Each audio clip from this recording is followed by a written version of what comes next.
ಏನು ತಂಬಾಕು ವಸ್ತುಗಳೇ ಆಗಿರ್ಬೋದು ಅಥವಾ ತಂಬಾಕು ಜನಿತ ರಾಸಾಯನಿಕ ವಸ್ತುಗಳಾಗಿರ್ಬೋದು ಅವು ಯಾವ ಅಂತಂತಂದ್ರೆ ತಂಬಾಕದಿಂದ ಗುಟ್ಕಾ ತಯಾರು ಮಾಡ್ತಾರೆ. ಗುಟ್ಕಾ ತಿನ್ನೋದ್ರಿಂದನೂ ಸಹಿತ ಕ್ಯಾನ್ಸರ್ ಆಗ್ತದೆ.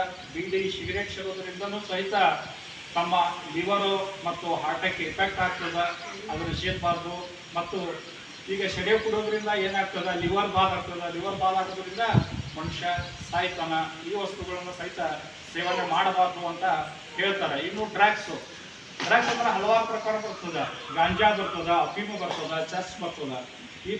ಇನ್ನೂ ಬೇರೆ ಬೇರೆ ಅಂತಾರಾಷ್ಟ್ರೀಯಲ್ಲಿ ಆಗಲಿ ಅಥವಾ ನಮ್ಮ ಭಾರತ ದೇಶದಲ್ಲಿ ಆಗಲಿ 13 ರೀತಿಯ ಡ್ರಗ್ಸ್ಗಳು ಬರ್ತಾವ. 13 ರೀತಿಯ ಡ್ರಗ್ಸ್ಗಳನ್ನು ಸೇವನೆ ಕೆಲಸ ಮಾಡಕ್ಕೆ ಸರಿಯಾಗಿ ಆಗುವುದಿಲ್ಲ.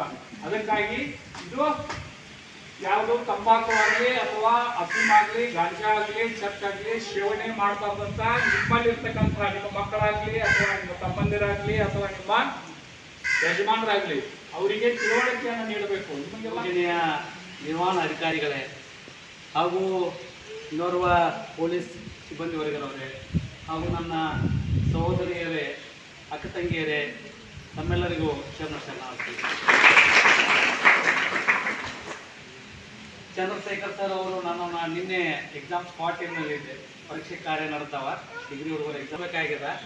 ಯಾಕಂದರೆ ಭಾಳಷ್ಟು ಕಾರ್ಯಕ್ರಮಗಳಲ್ಲಿ ನಾವು ಇದೇ ತಾನು ನಮ್ಮ ಸಾಹೇಬರು ಹೇಳಿದ ಹಾಗೆ ಒಂದು ಹೈಸ್ಕೂಲ್ ಮಟ್ಟದಲ್ಲಿ PUC ಕಾಲೇಜುಗಳಲ್ಲಿ ಮತ್ತು ನಮ್ಮ ಡಿಗ್ರಿ ಕಾಲೇಜುಗಳಲ್ಲಿ ಇಂಥ ಕಾರ್ಯಕ್ರಮಗಳನ್ನು ನಮ್ಮ ಪೊಲೀಸ್ ಇಲಾಖೆ ಮಾಡ್ತದೆ, ಗ್ರಾಮ ಪಂಚಾಯಿತಿಯವರು ಮಾಡ್ತಾರೆ, ನಮ್ಮ ಈ ಧರ್ಮಸ್ಥಳ ಸಂಘದವರು ಕೂಡ ಅಲ್ಲೆಲ್ಲ ಮಾಡ್ತೀವಿ.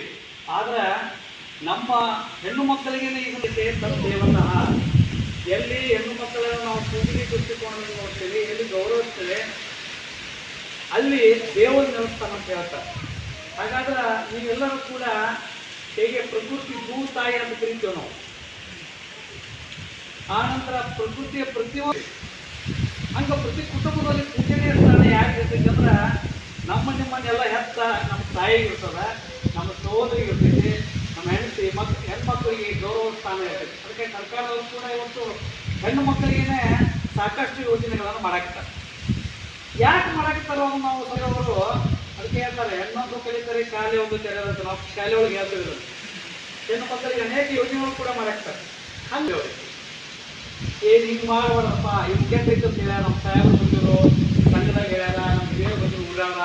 ಈ ರೀತಿಯಾಗಿ ಮಾಡೋದ್ರಿಂದ ಭಾಳ ನಿಮ್ಗೆ ಶಾರೀರಿಕವಾಗಿ, ಮಾನಸಿಕವಾಗಿ, ದೈಹಿಕವಾಗಿ ತೋರಿಸಿಕೊಡುತ್ತಾ ನಮ್ಮ ದೇವರನ್ನು ತೋರಿಸಿಕೊಡುತ್ತಾ ವಿಶೇಷವಾಗಿ ನಾವಿಲ್ಲಿ ಪಾಠಶಾಸ್ತ್ರದಲ್ಲಿ ಮಾದಕ ವಸ್ತು ವಿರೋಧಿ ದಿನಾಚರಣೆಯ ಅಂಗವಾಗಿ ಕಾರ್ಯಕ್ರಮವನ್ನು ಮಾಡ್ತಾ ಇದ್ದೇವೆ.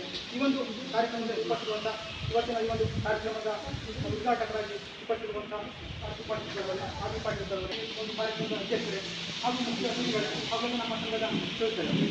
ಪ್ರಥಮವಾಗಿ ಇವತ್ತು ಧರ್ಮಸ್ಥಳ ಗ್ರಾಮಾಭಿವೃದ್ಧಿ ನಮಗೆಲ್ಲ ಗೊತ್ತಿದೆ, ಒಂದು ಕುಟುಂಬ ಅಭಿವೃದ್ಧಿ ಹೊಂದಬೇಕು ಅಂತಾದರೆ ಆ ಕುಟುಂಬದಲ್ಲಿ ದುಡಿಮೆ ಮಾಡುವವರು ಇರಬೇಕು. ದುಡಿತಾ ಇದ್ದಾರೆ, ಅದನ್ನು ಉಳಿಸುವಂಥ ಕೆಲಸವನ್ನು ಪೂಜೆ ಮಾಡ್ತಿದ್ದಾರೆ. ಯಾಕಂತ ಇವತ್ತು ಮಾದಕ ವಸ್ತು ದಿನಾಚರಣೆ ಅಂಗವಾಗಿ ನಾವು ಕೇವಲ ಒಂದು ದಿನ ಮಾಡುವಂಥ ಕಾರ್ಯಕ್ರಮ ಅಲ್ಲ, ಇದು ನಿರಂತರವಾಗಿ ಈ ಧರ್ಮಸ್ಥಳ ಗ್ರಾಮಾಭಿವೃದ್ಧಿ ಮಾಡ್ತಾ ಇರುವಂಥ ಕಾರ್ಯಕ್ರಮ. ಯಾಕಂದ್ರೆ ನಮ್ಮಲ್ಲಿ ಇವತ್ತು